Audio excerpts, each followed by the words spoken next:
అలాంటప్పుడు ఇలాంటి వ్యక్తులు వాళ్ళని ప్రోత్సహించి ఇప్పుడు కూడా రౌడీల్ని, గంజాయి బ్యాచ్ని, డ్రగ్స్ సేవించే వ్యక్తుల్ని, బ్లేడ్ బ్యాచ్ల్ని వైఎస్ఆర్ కాంగ్రెస్ పార్టీ ప్రోత్సహించే పరిస్థితి వచ్చింది.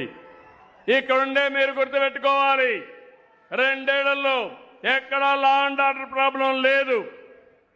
అదే వీళ్ళు అధికారంలో ఉంటే శ్రీరాముడి తల తొలగించారు, అంతర్వేదిలో రథాన్ని దగ్ధం చేశారు, దుర్గమ్మ గుడిలో వెండి సింహాల్ని మాయం చేశారు.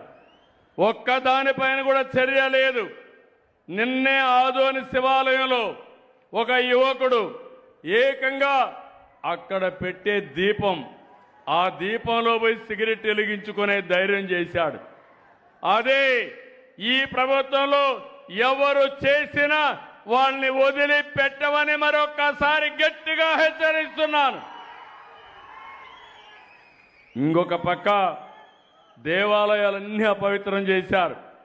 ఏకంగా తిరుమల లడ్డునే కల్తీ చేశారు. నెయ్యి కల్తీ, నెయ్యి కొనే పరిస్థితికి వచ్చారు. ఎప్పుడైనా సరే మత విద్వేషాలు రెచ్చగొట్టడం, మనోభావాలు దెబ్బతీయడం మంచి పద్ధతి కాదు. ఇలాంటి ఘోరాలు చాలా జరిగాయి.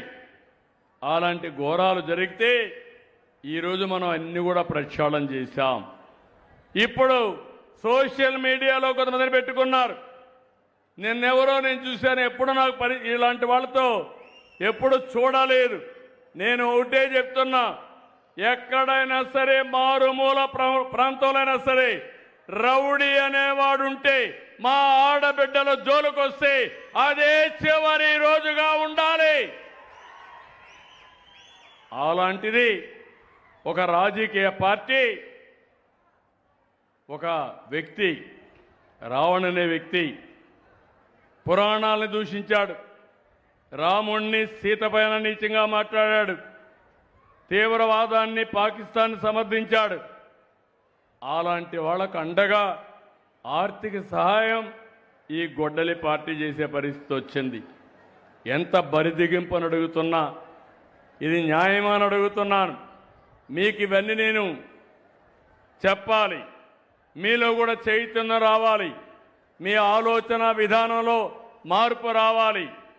మీరు ఒక్కసారి గుర్తుపెట్టుకోవాలి, మన పక్కనే నంద్యాల పక్కన పులివెందల 2019 గుర్తుపెట్టుకోవాలి.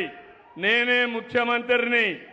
నేను ముఖ్యమంత్రిగా ఉంటే బాబాయిని గొడ్డలతో లేపేసి గుండెపోటుగా చిత్రీకరించి 2వ రోజున ఆ కత్తి నా చేతిలో పెట్టి నారాసుర రక్త చరిత్రని రాజకీయ డ్రామా ఆడి ఓట్లు సంపాదించుకున్నారు. అవునా కాదా? ఇది న్యాయమా అని మిమ్మల్ని అడుగుతున్నా.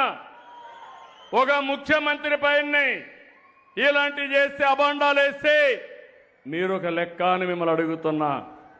ఈ విషయాలు కూడా మీరు గుర్తుపెట్టుకోవాలి.